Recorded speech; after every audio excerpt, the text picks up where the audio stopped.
Hello everyone, welcome to this class. आज आम यही क्लास रे O triple S Odisha GK को रिवीजन करवा।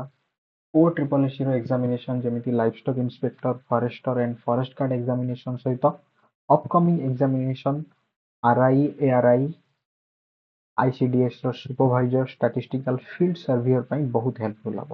ठीक अच्छे, कंप्लीट ओडिशा जीके को आज आम रिवीजन करवा। ଆପଣ ନୋଟ୍ ଡାଉନ୍ କରନ୍ତୁ एंड प्रत्येक पॉइंट को मन रखନ୍ତୁ। ठीक अच्छे, आरंभ करवा ओडिशा जीके। प्रथम कथा हूँ, प्रथम प्रश्न रहुछि लिंग्विस्टिक बेसिस रे ओके फर्स्ट स्टेट जहाँ को आम सेपरेट करथिले सेटा हूँ ओडिशा।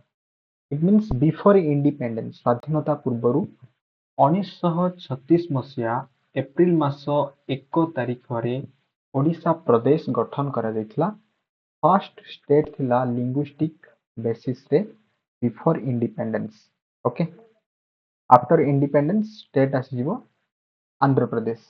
ठीक अच्छे, तो Odisha is the first state separated in linguistic basis before independence in 1936 April 1। April 1 को आम कौन करती उत्कल दिवस भाव पालन करती एवं 1936 मसीहा एप्रिल मास 1 तारिख को ओडिशा प्रदेश बा ओडिशा राज्य वर्तमान गठन करा जायतिला। प्रश्न रहुछि यार ओल्ड नेम कौन कौन?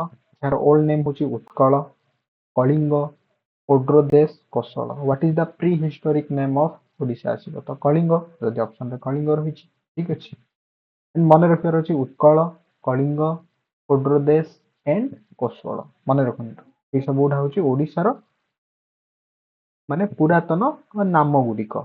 ठीक अछि, नेक्स्ट मन रखिबा ओडिसा रो ओडिशा राज्य रो नेबरिंग स्टेट जहाँ हम पड़ोसी राज्य कहते।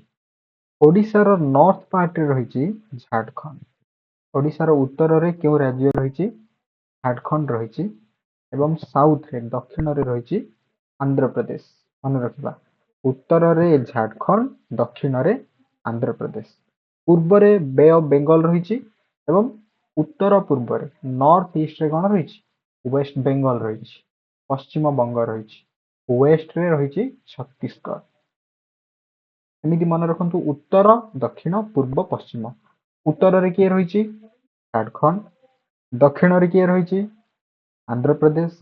पूर्व रे अर्थात पूर्व रे तो रहिछि बे ऑफ बेंगल, किंतु उत्तर पूर्व रे रहिछि वेस्ट बेंगल एवं पश्चिम रे रहिछि छत्तीसगढ़ राज्य।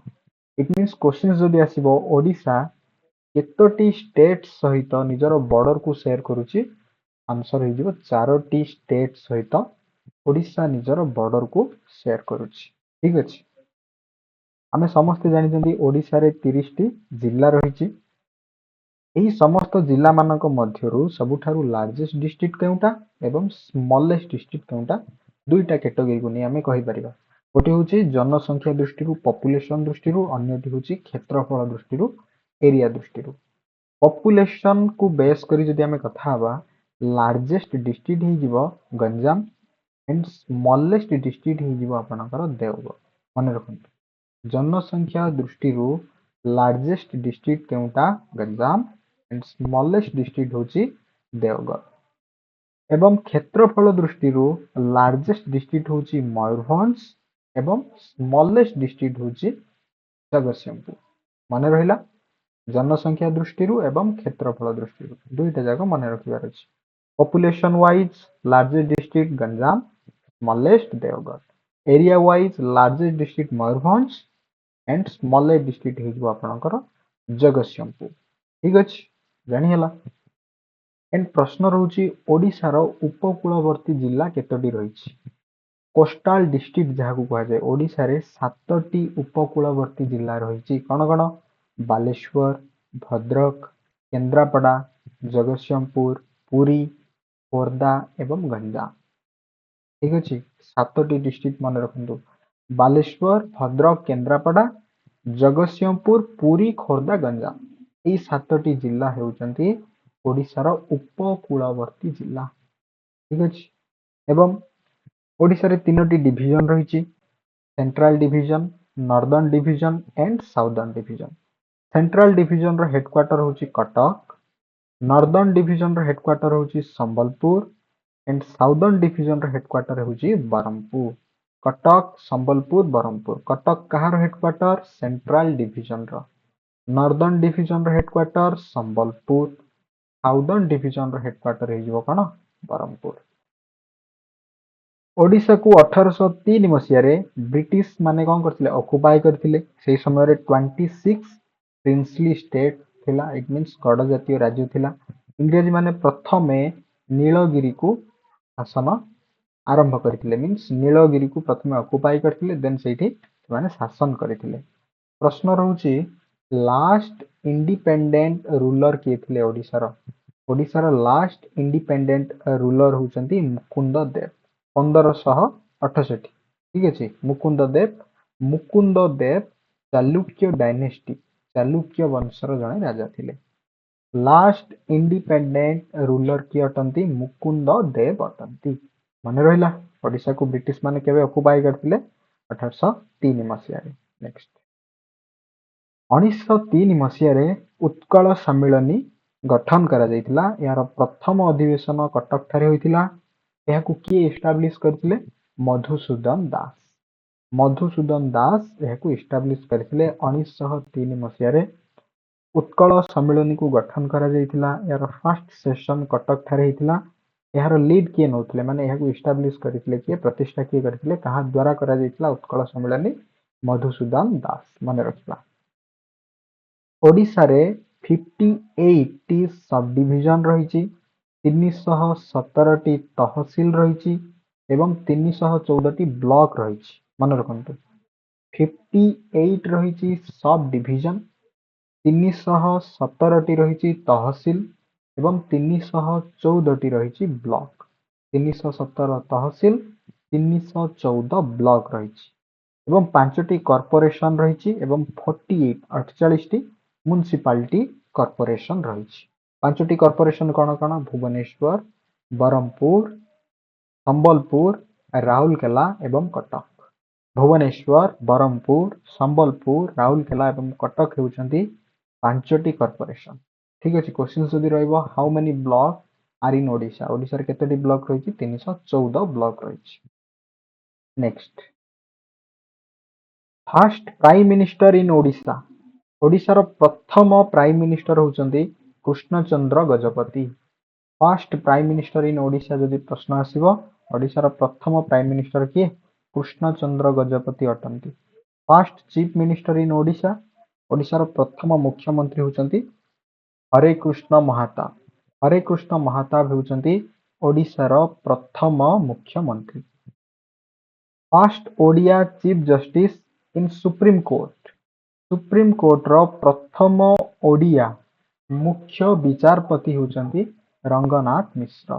मन रखंतु सुप्रीम कोर्ट रो प्रथम ओडिया मुख्य विचारपति किए अटंती प्रश्न रहइबो रंगनाथ मिश्र अटंती। नेक्स्ट डिस्कशन करिवा फर्स्ट ओडिया ओलंपिक प्लेस। प्रथम क्यों ओडिया जी की ओलंपिक खेलिथिले दिलीप तिर्की। दिलीप तिर्की थिले प्रथम ओडिया जी की ओलंपिक खेलिथिले। फर्स्ट ओडिया फिल्म होची सीता विवाह जहाँ रामायण रो ही गोटे स्टोरी अटे। सीता विवाह होची प्रथम Odia film. First Odia newspaper होची उत्कल दीपिका। उत्कल दीपिका होची प्रथम ओडिया खबर कागज। एहार संपादक एडिटर किए थिले गौरी शंकर रॉय थिले। प्रश्न रहिबो उत्कल दीपिका रो एडिटर किए थिले गौरी शंकर रॉय थिले। फर्स्ट वुमेन चीफ मिनिस्टर होचंती नंदिनी शतपथी। नंदिनी शतपथी होचंती ओडिशार प्रथम महिला मुख्यमंत्री Nandini Satpathy. First women governor Odisha रु प्रथम महिला जी की राज्यपाल भाव में दायित्व नहीं सी होचंती वर्तमान महामहिम राष्ट्रपति first tribal president Droupadi Murmu. से झारखंड प्रथम राज्यपाल भाव में कौन होते ओडिशा रु प्रथम महिला राज्यपाल भाव में दायित्व ग्रहण करते। फर्स्ट वुमेन गवर्नर होचंती द्रौपदी मुर्मू मन रखिबा झारखंड। फर्स्ट फ्रीडम फाइटर प्रथम स्वाधीनता संग्रामी किए अटंती वीर सुरेंद्र साय। वीर सुरेंद्र साय होचंती प्रथम स्वाधीनता संग्रामी। नेक्स्ट डिस्कशन करिबा ज्ञानपीठ अवार्ड को लेकिन ओडिया ज्ञानपीठ अवार्ड प्रथम व्यक्ति किए पाइथिले गोपीनाथ महांती 1973 रे ओडिया ज्ञानपीठ अवार्ड पाइथिले एवं तांको परे सची राउतराय 1986 रे एवं सीताकांत महापात्र 1993 एवं 2011 मसीह रे प्रतिभा रॉय ज्ञानपीठ अवार्ड पाइथिले। ठीक अछि मन रहिला गोपीनाथ महांती सची राउतराय सीताकांत महापात्र एवं प्रतिभा रॉय ज्ञानपीठ अवार्ड इथुरु प्रश्न रहिबो who is the first person to receive Odia Jnanpith award Gopinath Mohanty. ठीक अछि एंड प्रतिभा रॉय जदि आसीबो 2011 मसीह से पाइथिले प्रतिभा रॉय ओडिया ज्ञानपीठ अवार्ड। सरस्वती सम्मान फर्स्ट ओडिया जे कि सरस्वती सम्मान पाइथिले रमाकांत रथ अटंती। ठीक अछि रमाकांत रथ थिले प्रथम ओडिया जे कि सरस्वती सम्मान पाइथिले। ओके मन रहिला मु जहा जहा कहूची। Next golden triangle and diamond triangle रु मध्ये क्वेश्चंस रोची। ओके केउ तीनोटी प्लेस को गोल्डन ट्रायंगल कहा जाय पुरी कोणार्क एवं भुवनेश्वर को कौन कहा जाए गोल्डन ट्रायंगल। डायमंड ट्रायंगल क्या कहा जाए रत्नगिरी उदयगिरी एवं ललितगिरी माने जोटा कि जाजपुर रो। ठीक अछि ललितगिरी बिकॉज कटक रे ही गोटे अछि कटक रे मध्ये गोटे अछि ललितगिरी तो कटक और पुरी आई थिंक कटक और पुरी एटा टी कमेंट सेक्शन रे जणाइबे। ठीक अछि ललितगिरी केव आई थिंक कटक रे ही अछि। ठीक अछि तो एठी कहा गला गोल्डन ट्रायंगल होची पुरी कोणार्क एंड भुवनेश्वर होची golden triangle Ratnagiri Udayagiri and Lalitgiri Jajpur Lalitgiri कहा जाए डायमंड ट्रायंगल। मन रहिला गोल्डन ट्रायंगल क्या कहा जाए एंड डायमंड ट्रायंगल क्या कहा जाए। ठीक अछि नेक्स्ट डिस्कशन करिवा ब्लैक पागोडा कोणार्क मंदिर को ब्लैक पागोडा कहा जाए जगन्नाथ टेम्पल को व्हाइट पागोडा कहा जाए एवं धौली शांति स्तूप को पीस पागोडा कहा जाए। ठीक अछि black pagoda white pagoda and peace pagoda ए तीनोटी मध्यरु प्रश्न रही पारे आपनक जीके रे। ब्लैक पागोडा कोणार्क मंदिर Konark temple white pagoda Jagannath temple and peace pagoda होची आपनकर धौली शांति स्तूप को पीस पागोडा कहा जाए।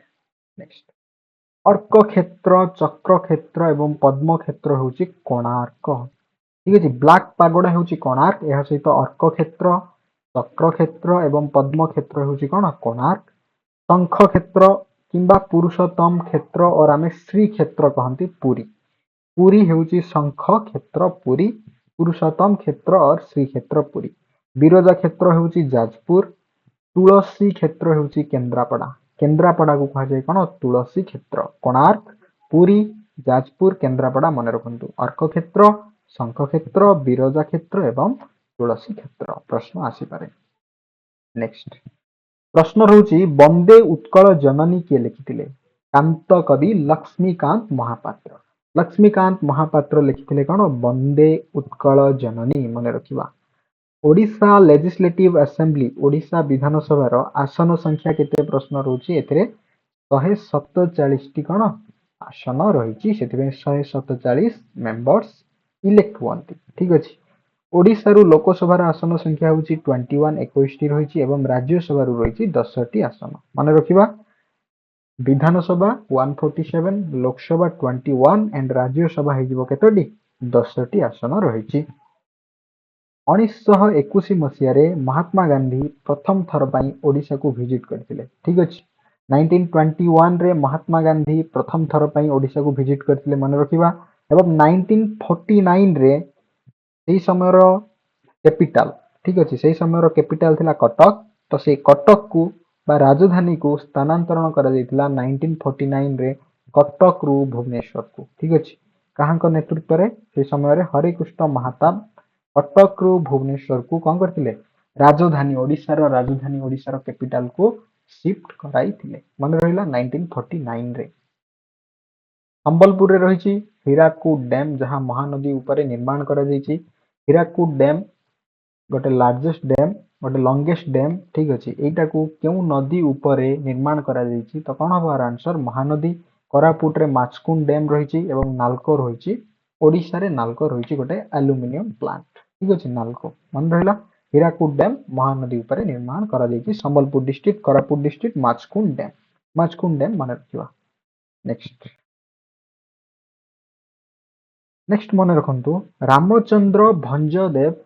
ରାମଚନ୍ଦ୍ର ଭଞ୍ଜ ମେଡିକାଲ କଲେଜ କେଉଁଠାରେ ଲୋକେଟେଡ? କ୍ୱେଶ୍ଚିନ୍ ଯଦି ରହିବ ରାମଚନ୍ଦ୍ର ଭଞ୍ଜ ମେଡିକାଲ କଲେଜ କେଉଁଠାରେ ଲୋକେଟେଡ?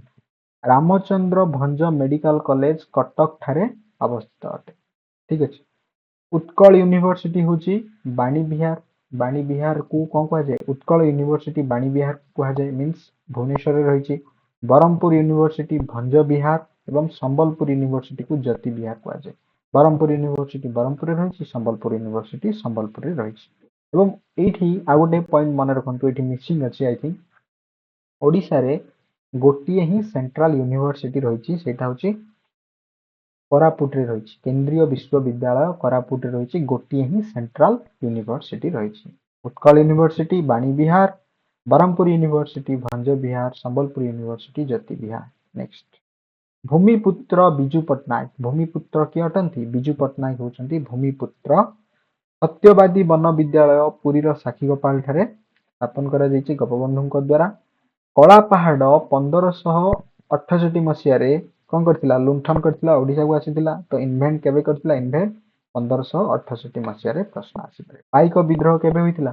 1817 ମସିହାରେ ପାଇକ ବିଦ୍ରୋହ ହୋଇଥିଲା। ଏବଂ ପାରାଦୀପ ପୋର୍ଟ 1962ରେ ଜବାହରଲାଲ ନେହେରୁଙ୍କ ଦ୍ୱାରା ସ୍ଥାପନ କରାଯାଇଥିଲା, ବର୍ତ୍ତମାନର ଯୋଉଟା ଜଗତସିଂହପୁର ଜିଲ୍ଲା ରହିଛି। ଠିକ ଅଛି, ପାରାଦୀପ ପୋର୍ଟ ମନେ ରଖିବା। ଏବଂ ଯେମିତି ଆମେ ଡିସ୍କସନ କରୁଥିଲେ 1803 ମସିହାରେ ବ୍ରିଟିଶ ମାନେ ଓଡ଼ିଶାକୁ ଶାସନ କରିଥିଲେ। ଠିକ ଅଛି, ପ୍ରଶ୍ନ ରହିବ 1803 ମସିହାରେ। ରତ୍ନଗିରି ଷ୍ଟୋନ କେଭ୍ କଟକ ଠାରେ ରହିଛି। ଧନୁଯାତ୍ରା ବରଗଡ଼ରେ ହୁଏ, ଧନୁଯାତ୍ରା ଫେମସ ବରଗଡ଼। ଜୋରନ୍ଦା ମେଳା, ଠିକ ଅଛି, ଜୋରନ୍ଦା ମେଳା और ଜୋରନ୍ଦା ଗାଦି କୁହାଯାଏ ଏଟାକୁ, ଠିକ ଅଛି, ଢେଙ୍କାନାଳରେ ରହିଛି। ବାଲିଯାତ୍ରା କଟକ, ଠିକ ଅଛି, ବାଲିଯାତ୍ରା କଟକ, ଧନୁଯାତ୍ରା ବରଗଡ଼ ଏବଂ ରଥଯାତ୍ରା ପୁରୀ। ବିଶ୍ୱ ପ୍ରସିଦ୍ଧ ରଥଯାତ୍ରା ପୁରୀ ଠାରେ ହୁଏ, ଏଟା ଆମେ ସମସ୍ତେ ଜାଣିଛନ୍ତି। ଠିକ ଅଛି, ଇଟ ମିନ୍ସ କେଉଁଠାରେ କେଉଁ ଯାତ୍ରା ହୁଏ ଆସେ। ପ୍ରଶ୍ନ ଆସିବ, ଦଣ୍ଡ ନାଚ କେଉଁଠାରେ ଅଧିକ, ମାନେ ଅଧିକ ଏକ୍ସକ୍ଲୁସିଭଲି ଆମେ କେଉଁଠାରେ ଅଧିକ ଦଣ୍ଡ ନାଚ ଦେଖିବା ପାଇଁ ପାଇବା? ମାନେ ଗଞ୍ଜାମ ଜିଲ୍ଲା ଯେମିତି। ଠିକ ଅଛି, ସେମିତି ରଥଯାତ୍ରାଟା ପୁରୀରେ, ବାଲିଯାତ୍ରା କଟକ, ଧନୁଯାତ୍ରା ବରଗଡ଼, ଜୋରନ୍ଦା ମେଳାଟା ଢେଙ୍କାନାଳରେ ହୁଏ, ମନେ ରଖିବାର ଅଛି। ଠିକ ଅଛି। ନେକ୍ସଟ, ଡୁଡୁମା ୱାଟରଫଲ କୋରାପୁଟ ଡିଷ୍ଟ୍ରିକ୍ଟରେ ରହିଛି ଏବଂ ବରେହିପାଣି ୱାଟରଫଲ ମୟୂରଭଞ୍ଜ ଡିଷ୍ଟ୍ରିକ୍ଟରେ ରହିଛି। ପ୍ରଶ୍ନ ରହିବ ୱାଟରଫଲରୁ, ଜଳପ୍ରପାତରୁ ମଧ୍ୟ ପ୍ରଶ୍ନ ରହିପାରେ।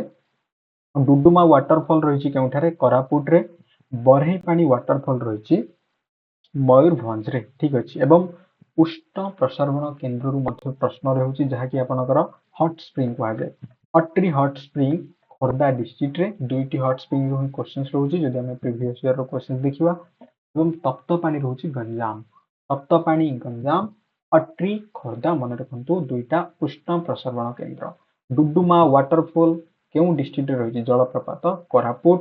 ବରେହିପାଣି ୱାଟରଫଲ ମୟୂରଭଞ୍ଜ ଡିଷ୍ଟ୍ରିକ୍ଟରେ ରହିଛି।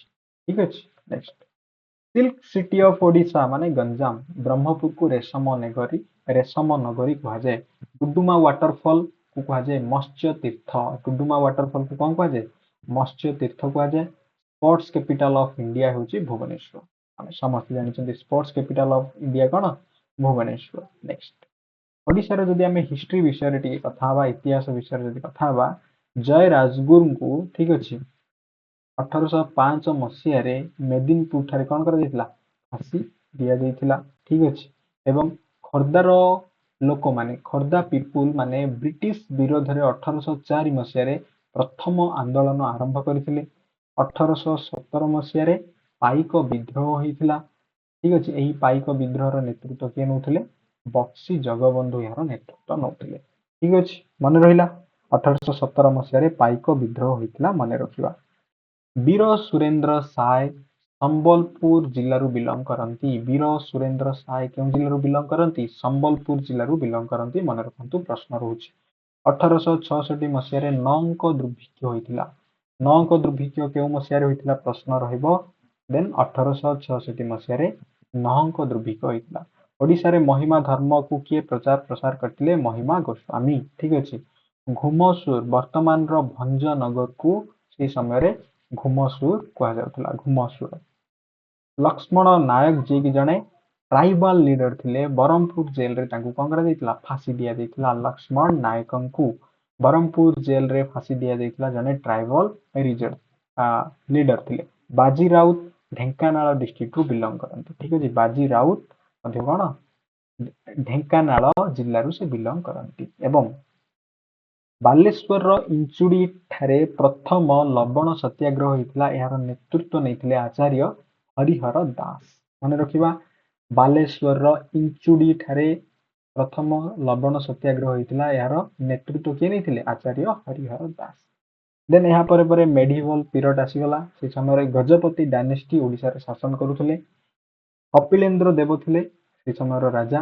ବିଜୟନଗରର ରାଜା ଥିଲେ ଏବଂ କ୍ୟାପିଟାଲ ରାଜଧାନୀ ଥିଲା ହାମ୍ପି। ବିଜୟନଗରର କ୍ୟାପିଟାଲ ଥିଲା ହାମ୍ପି। ପ୍ରଶ୍ନ ରହିବ, ବିଜୟନଗରର କ୍ୟାପିଟାଲ ରାଜଧାନୀ କେଉଁଟା ଥିଲା? ହାମ୍ପି ଥିଲା। ପ୍ରତାପ ରୁଦ୍ର ଦେବଙ୍କ ସମୟରେ ଶ୍ରୀ ଚୈତନ୍ୟ ଓଡ଼ିଶା ଆସିଥିଲେ। ଠିକ ଅଛି, ପ୍ରଶ୍ନ ରହିବ ଶ୍ରୀ ଚୈତନ୍ୟ କେଉଁ ଶାସକଙ୍କ ସମୟରେ ଓଡ଼ିଶା ଆସିଥିଲେ? ରାଇଟ୍ ଆନ୍ସର ହେଇଯିବ ପ୍ରତାପ ରୁଦ୍ର ଦେବ। ପୁରୁଷୋତ୍ତମ ଦେବ ଓଡ଼ିଶାରେ ବ୍ରାହ୍ମଣ ଶାସନକୁ ପ୍ରତିଷ୍ଠା କରିଥିଲେ। ସେ ସମୟରେ ଖଣ୍ଡଗିରିରେ 15ଟି ଗୁମ୍ଫା ଥିଲା ଏବଂ ଉଦୟଗିରିରେ 18ଟି ଗୁମ୍ଫା ଥିଲା। ଥମାସ ଅଫ ଓଡ଼ିଶା କିଏ ଅଟନ୍ତି? ଥମାସ ଅଫ ଓଡ଼ିଶା ହେଉଛନ୍ତି ଫକୀର ମୋହନ ସେନାପତି। ଫକୀର ମୋହନ ସେନାପତି କଣ ଲେଖିଥିଲେ? 6 ମାଣ 8 ଗୁଣ୍ଠ। କିଏ ଲେଖିଥିଲେ? ଫକୀର ମୋହନ ସେନାପତି ଲେଖିଥିଲେ। ମନେ ରଖନ୍ତୁ, 6 ମାଣ 8 ଗୁଣ୍ଠକୁ କିଏ ଲେଖିଥିଲେ? ଫକୀର ମୋହନ ସେନାପତି ଲେଖିଥିଲେ। ପ୍ରଶ୍ନ ରହିବ, ଗୀତା ଗୋବିନ୍ଦ କିଏ ରଚନା କରିଥିଲେ? ଗୀତା ଗୋବିନ୍ଦକୁ କିଏ ରଚନା କରିଥିଲେ? ଗୀତା ଗୋବିନ୍ଦକୁ ଜୟଦେବ ରଚନା କରିଥିଲେ। ଗୋଟେ ଗୋଟେ ଲାଇନରେ ମନେ ରଖନ୍ତୁ, ଗୀତା ଗୋବିନ୍ଦ କିଏ ରଚନା କରିଥିଲେ? ଜୟଦେବ। କଳିଙ୍ଗ ଯୁଦ୍ଧ ହୋଇଥିଲା। ଠିକ ଅଛି, ମୌର୍ଯ୍ୟ ଏମ୍ପାୟାର ଅଶୋକ ଏବଂ ଷ୍ଟେଟ୍ ଅଫ କଳିଙ୍ଗ ବିରୋଧରେ। ଠିକ ଅଛି, କଳିଙ୍ଗ ୱାର ମନେ ବି ରଖିବା। ନେକ୍ସଟ ମହେନ୍ଦ୍ରଗିରି, ଯାହାକି ଗଜପତିରେ ଲୋକେଟେଡ ଅଟେ, ଗୋଟେ ବାୟୋସ୍ଫିୟର ରିଜର୍ଭ ଅଟେ Mahendragiri. Highest peak of Odisha ଯଦି ଆସିବ, ଦେଓମାଳି ପିକ୍। ଦେଓମାଳି ପିକ୍ ହେଉଛି ହାଇଏଷ୍ଟ ପିକ୍ ଅଫ ଓଡ଼ିଶା, ଯାହା କୋରାପୁଟ ଡିଷ୍ଟ୍ରିକ୍ଟରେ ଲୋକେଟେଡ ଅଟେ। ନନ୍ଦନକାନନ ଖୋର୍ଦ୍ଧା ଡିଷ୍ଟ୍ରିକ୍ଟ ଭୁବନେଶ୍ୱରରେ। ଠିକ ଅଛି, ଏବଂ ଶିମିଳିପାଳ ନ୍ୟାସନାଲ ପାର୍କ ମୟୂରଭଞ୍ଜରେ ରହିଛି। ଭିତରକନିକା ନ୍ୟାସନାଲ ପାର୍କ ରହିଛି କେନ୍ଦ୍ରାପଡ଼ା। ଏଇ ଦୁଇଟା ଭେରି ଭେରି ଇମ୍ପୋର୍ଟାଣ୍ଟ ପ୍ରଶ୍ନ ରିପିଟେଡ ରହୁଛି। ଶିମିଳିପାଳ ନ୍ୟାସନାଲ ପାର୍କ କେଉଁ ଜିଲ୍ଲାରେ ରହେ? କେଉଁ ଜିଲ୍ଲାରେ ରହିଛି? That is Mayurbhanj. Bhitarkanika national park ରହିଛି କେନ୍ଦ୍ରାପଡ଼ା ଜିଲ୍ଲାରେ। ମନେ ରହିଲା। ନେକ୍ସଟ ଯିବା, ଦେଖନ୍ତୁ ଚନ୍ଦକା ଏଲିଫେଣ୍ଟ ସେଞ୍ଚୁରୀ ରହିଛି ଖୋର୍ଦ୍ଧାରେ। ଖୋର୍ଦ୍ଧାରେ କଣ ରହିଛି? ଚନ୍ଦକା ଏଲିଫେଣ୍ଟ ସେଞ୍ଚୁରୀ ଖୋର୍ଦ୍ଧା ଜିଲ୍ଲାରେ ରହିଛି। ଟିକରପଡ଼ା, ଯାହାକି କ୍ରୋକୋଡାଇଲ ଆଣ୍ଡ ଏଲିଫେଣ୍ଟ ପାଇଁ ଫେମସ ଅଟେ, ଏଇଟା ଅନୁଗୁଳରେ ରହିଛି। ଠିକ ଅଛି, ନେକ୍ସଟ ହାଇଏଷ୍ଟ ନମ୍ବର ଅଫ କନଷ୍ଟିଚ୍ୟୁଏନ୍ସି ରହିଛି ଗଞ୍ଜାମ ଜିଲ୍ଲାରେ, ଯାହା ହେଉଛି କଣ? ଯାହା ହେଉଛି 13ଟି ନିର୍ବାଚନ ମଣ୍ଡଳୀ ରହିଛି ଗଞ୍ଜାମ ଜିଲ୍ଲାର। କୋଣାର୍କ ମନ୍ଦିର 1984ରେ ୟୁନେସ୍କୋ ହେରିଟେଜ ସାଇଟରେ ଏଡ୍ କରାଯାଇଥିଲା। କୋଣାର୍କ ମନ୍ଦିରକୁ କେଉଁ ମସିହାରେ ୟୁନେସ୍କୋ ହେରିଟେଜ ସାଇଟରେ ଏଡ୍ କରାଯାଇଥିଲା? 1984ରେ କୋଣାର୍କ ମନ୍ଦିରକୁ ୟୁନେସ୍କୋ ହେରିଟେଜ ସାଇଟରେ ଏଡ୍ କରାଯାଇଥିଲା। ଠିକ ଅଛି, ଏହା ସହିତ ଓଡ଼ିଶାରେ କଣ କଣ ରାମସର ସାଇଟ ରହିଛି? ଚିଲିକା ଆଣ୍ଡ ଭିତରକନିକା ହେଉଛି କଣ? ଓଡ଼ିଶାର ଦୁଇଟି ରାମସର ସାଇଟ। ମନେ ରଖନ୍ତୁ, ଚିଲିକା ସାଲାଇନ ୱାଟର, ଭିତରକନିକା ହେଉଛି କଣ? ଦୁଇଟା ରାମସର ସାଇଟ ଅଟନ୍ତି। ଚିଲିକା ହେଉଛି ଗୋଟିଏ କଣ? ହ୍ରଦ, ଗୋଟେ ଲେକ୍ ଅଟେ। ଅଂଶୁପା ଯାହା ହେଉଛି ଗୋଟିଏ ମଧୁର ଜଳ ହ୍ରଦ। ଠିକ ଅଛି, ଅଂଶୁପା ମନେ ରଖିବା। ସୁଇଟ ୱାଟର ଲେକ୍ ହେଉଛି ଅଂଶୁପା। ପ୍ରଶ୍ନ ରହିବ, ଟାମ୍ପରା ଲେକ୍, ଟାମ୍ପରା ହେଉଛି ଗୋଟେ ଲେକ୍, ଏଇଟା କେଉଁ ଜିଲ୍ଲାରେ ଲୋକେଟେଡ ଅଟେ? ଟାମ୍ପରାଟା ଗଞ୍ଜାମ ଜିଲ୍ଲାରେ ରହିଛି। ମନେ ରଖନ୍ତୁ, ପ୍ରଶ୍ନ ରହିପାରେ। ଗୋପାଳପୁର ସି ବିଚ୍ ରହିଛି ଗଞ୍ଜାମରେ। ଓଡ଼ିଶାର ନୃତ୍ୟ ହେଉଛି କଣ? ଓଡ଼ିଶାର ଓଡ଼ିଶୀ ହେଉଛି ଓଡ଼ିଶାର ନୃତ୍ୟ। ଦଣ୍ଡନାଚ ଗଞ୍ଜାମ ଜିଲ୍ଲାରେ ଫେମସ। 1999ରେ ମସିହାରେ ସୁପର ସାଇକ୍ଲୋନ ହେଇଥିଲା। ଏଇ ସବୁ ଗୁଡାକ ମାନେ ଗୋଟେ ଗୋଟେ ବିଟ୍ ପଏଣ୍ଟ ହିସାବରେ ଆପଣଙ୍କୁ ମନେ ରଖିବାର ଅଛି। ଓକେ, ନେକ୍ସଟ ଆମେ ରିଭର ବିଷୟରେ ଡିସ୍କସନ କରିବା। ଗୁପ୍ତ ଗଙ୍ଗା କାହାକୁ କୁହାଯାଏ? ଗୁପ୍ତ ଗଙ୍ଗା କାହାକୁ କୁହାଯାଏ? ବୈତରଣୀକୁ କୁହାଯାଏ ଓଡ଼ିଶାର ଗୁପ୍ତ ଗଙ୍ଗା। ଠିକ ଅଛି, ଆମେ ସମସ୍ତେ ଜାଣିଛନ୍ତି ଓଡ଼ିଶାର ବଡ଼ ନଦୀ ହେଉଛି ମହାନଦୀ। ଓଡ଼ିଶାର ବଡ଼ ନଦୀ ମହାନଦୀ। Largest river Odisha. ଠିକ ଅଛି, ସ୍ୱର ଅଫ ଓଡ଼ିଶା ମଧ୍ୟ କଣ? That is Mahanadi. महानदी रो ओरिजिन पॉइंट होची छत्तीसगढ़। मन रखिबा गोटे गोटे पॉइंट केउ स्टेट रो ओरिजिन हेची प्रश्न जदि आसीबो महानदीटा छत्तीसगढ़ रो ओरिजिन हेची। उत्पत्ति ब्राह्मणी झारखंड, बैतरणी केन्दुझर, ठीक अछि। महानदी छत्तीसगढ़, ब्राह्मणी झारखंड, बैतरणी केन्दुझर। सुवर्णरेखार ओरिजिन हेउची झारखंड, ठीक अछि। नेक्स्ट बुढ़ाबलंगर ओरिजिन होची मयूरभंज। सालंदी एवं बुढ़ाबलंग दुईटा मन रखंतु, सालंदी एवं बुढ़ाबलंग दुईटा नदीर ओरिजिन होची मयूरभंज, ठीक अछि। सालंदी एवं बुढ़ाबलंग। ऋषिकुल्या कंधमाल रु कौन हेची ओरिजिन हेची। इंद्रावती कलाहांडी एवं कोलाब कोरापुट। मन रहिला ऋषिकुल्या, इंद्रावती एवं कोलाब। सिंपल गोटे गोटे पॉइंट आपनको रिविजन करिवार अछि, मन रखिवार अछि। ओडिशार क्लाइमेट केउ प्रकार क्लाइमेट अटे ना, एटा ट्रॉपिकल क्लाइमेट अटे। एटा मध्ये प्रश्न रहउची। ओडिया भागवत को किए रचना करथिले। ओडिया भागवत को जगन्नाथ दास लिखिथिले। ओडिया भागवत खारवेल केउ डायनेस्टी रु बिलोंग करथिले, एटा मध्ये प्रश्न रहउची। खारवेल छेदी डायनेस्टी रु से बिलोंग करथिले, ठीक अछि। जगन्नाथंकर जेतेला हमर पुरी रे रथ यात्रा होची, जगन्नाथंकर रथ को कोन कुआ जाय नंदीघोष। बलभद्रଙ୍କ रथ को कोन कुआ जाय तालध्वज एवं सुभद्राଙ୍କ रथ को कुआ जाय दर्पदलन। नंदीघोष, तालध्वज एवं दर्पदलन मन रखिबा, ठीक अछि। नेक्स्ट किछि इंपोर्टेंट पॉइंट मन रखिबा। कवि सम्राट हेउचंती उपेंद्र भंज। कवि सम्राट किए अटंती उपेंद्र भंज। आदि कवि सारला दास। अति बड़ी जगन्नाथ दास। अति बड़ी जगन्नाथ दास मध्ये पुरस्कार दिया जाए। उत्कल रत्न विश्वनाथ मिश्र। नेक्स्ट आसला कविवर राधानाथ राय, ठीक अछि। आधुनिक जुगर कवि होचंती राधानाथ राय। कवि सूर्य होचंती बलदेव रथ। आंत कवि होचंती लक्ष्मीकांत महापात्र। पल्ली कवि नंदकिशोर बल। उत्कल मणि गोपबंधु दास, ओके मन रहिला। नेक्स्ट कोणार्क टेम्पल एवं लिंगराज मंदिर को किए निर्माण करथिले, माने केउ शासकଙ୍କ द्वारा निर्माण करा जायतिला। कोणार्क मंदिर लांगुला नरसिंह देव एवं लिंगराज मंदिर जजाति केसरी निर्माण करथिले। दुईटा पॉइंट मन रखंतु, क्लियर।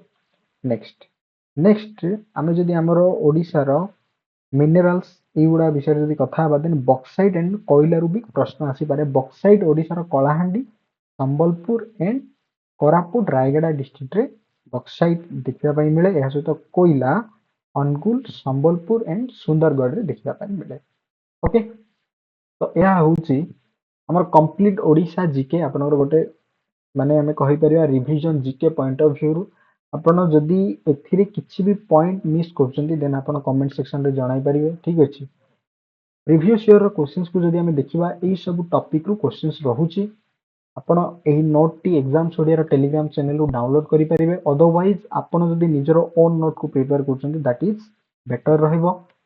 आपण एटा माने रिवीजन करि सारिबा परे एमसीक्यू प्रैक्टिस करंतु, देखंतु आपण क्वेश्चंस को करि परचंती कि नै, ठीक अछि।